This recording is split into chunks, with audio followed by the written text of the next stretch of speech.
I feel quite fortunate to have lived almost 49 years on this earth and to have mothered 6 children, one of whom has given me a granddaughter, and say that I have rarely ever been directly affected by evil. I've been aware of it. I've seen examples of it in the media. But I find incredibly evil a government that would have our young men and women go and fight under a lying pretense.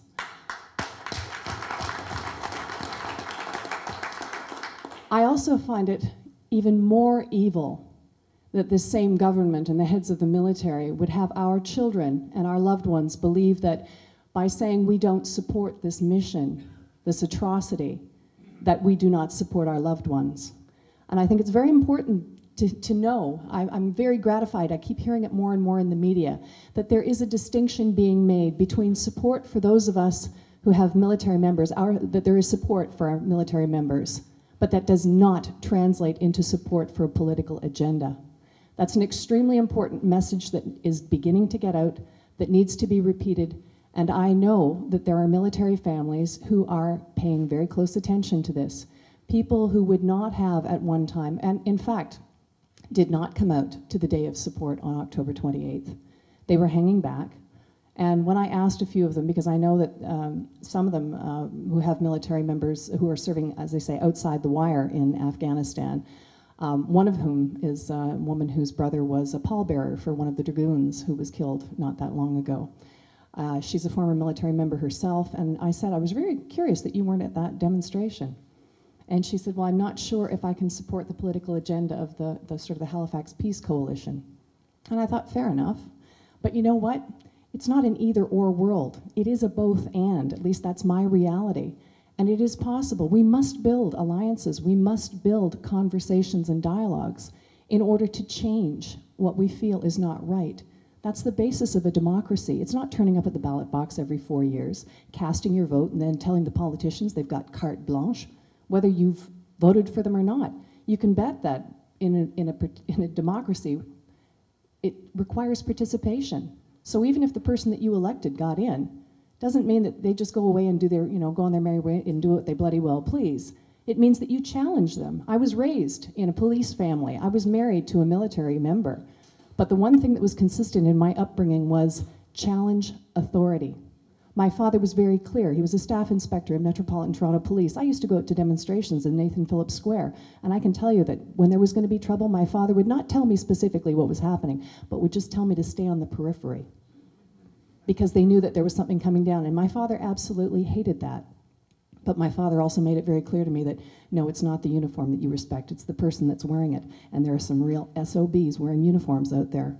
And I think I could, I just saw that. All those names popped into people's heads of some of those figures. But in order for things to change, I have to continue a dialogue with my son. That's extremely important to me. I will not lose my son before face the prospect of actually having his life taken away from me. I will not have my son taken from me by a military or by a government that lies, that tries to drive a wedge between me and my loved one. So when my son talks about the reasons that he's going, I tell him, you're going to get over there, and it's very important. I know this much about the military, that when you're there and you're taking orders, it's very important for you to follow that order. Because if you don't, you're putting your life and someone else's life at risk. However, that doesn't mean you turn off your critical faculties. When you see something wrong, make note of it, because you will be coming home, or you will find a way to communicate that. You have to draw attention to these injustices. When I ask him about his reasons for going, he's still very much under the impression that he's going over there to help rebuild a country. He's going over there with the very laudable and noble notion, very typical of young people. I remember being like that when I was 20, and I can't say I'm entirely jaded and cynical now, that we can actually change the world. It's how we do it that makes the difference. Now, my son still believes that he's going over there essentially for peacekeeping and for reconstruction. I said to him, I'll be very interested to see what your opinion is after a few months of being over there, and to see what's going to be different for you. Now, the other thing, you'd think as a counselor, I would have thought that this dialogue, going on with my son, instead of saying, you're wrong, I'm right, let's talk about it. Let's try to find out our motivations for doing what we're doing and believing what we believe. But in the course of that, I forgot about the rest of my kids. And the interesting thing that came up, I was putting laundry away at 2 o'clock in the morning. Mothers do that. I only have two very small ones, a 12-year-old and a 14-year-old left at home, and I was going into my 14-year-old's room to put away some laundry, and I could hear snuffling in the corner, and I thought, oh, maybe he's coming down with a cold. I said, Connor, are you awake? And he said, yes, Mom. I said, what's wrong? He said, I can't sleep. I'm afraid. I said, what are you afraid of? He said, I'm afraid of what's going to happen to Garrow. 14 years old, and now he's having anxiety attacks. And I noticed that when my son is home on leave, and actually he's on pre-deployment leave right now, that when my son goes back to Gagetown, that's when my 14-year-old is sort of spikes in the anxiety and the nightmares and the sleeplessness. Then I began to realize that my 12-year-old daughter was having nightmares as well. And my 19-year-old son in Edmonton phoned me one morning at work and said, Mom, I just had a horrible nightmare and it's really stayed with me. Tell me what it means. And I said, well, I can't tell you what it means. You can tell me what it is and we'll talk about it. But the images, they were about his brother, and he came to that conclusion. And he's since quit his job in Edmonton. He has come home because he doesn't want to be out in Edmonton on his own, making the journey home alone if something happens to Garrow. He wants to be home. So it's not just in isolation. It's not a mother and a son. It's a brother, it's a son, it's a boyfriend. My son's girlfriend is also there. I just think that what's happening, that dynamic that's happening in my family now, that conversation, that discourse, that resistance to judge is what we need to be doing in this country. We need to engage in dialogue. Instead of saying that someone is absolutely wrong and that we are absolutely right. I mean, what is that? We also have to get the government to move away from this ridiculous notion that there is a solution. I think that's the source of a lot of the problems, because we go in there as international forces because we have a solution in mind. It doesn't take into consideration the cultural differences, tribal society, history, anything else.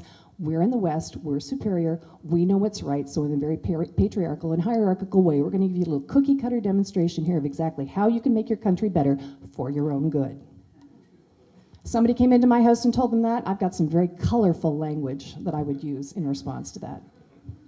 So, I think what needs to happen is this dialogue needs to continue, and we are gaining recognition and support from military family members who are finding it much easier to say, all right, we can stand up and say support for our loved ones, support for our troops, but absolutely not for a political agenda. And I think we need, it's very important that we work with people in Afghanistan, whether it's through organized groups, working with the Revolutionary Association of Women of Afghanistan, who have been active in that country for 27 years, carrying on the primary functions of healthcare and education, who have not received a single cent of that $22 billion in aid that's finding its way trickling into Kabul, because that happens to be the grip and grin photo op for most of the politicians. It's not getting out there, but we need to work with groups like RAWA.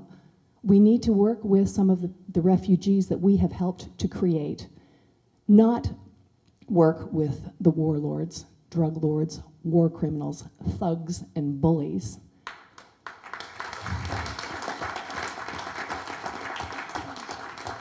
But we need to work with the people of Afghanistan, the citizens of Afghanistan, to help them find the path to a sustainable and constructive solution that will be beneficial not to imperialist interests and corporate greed, but truly for the people of Afghanistan, and that is the only way that we will find a sustainable and workable peace.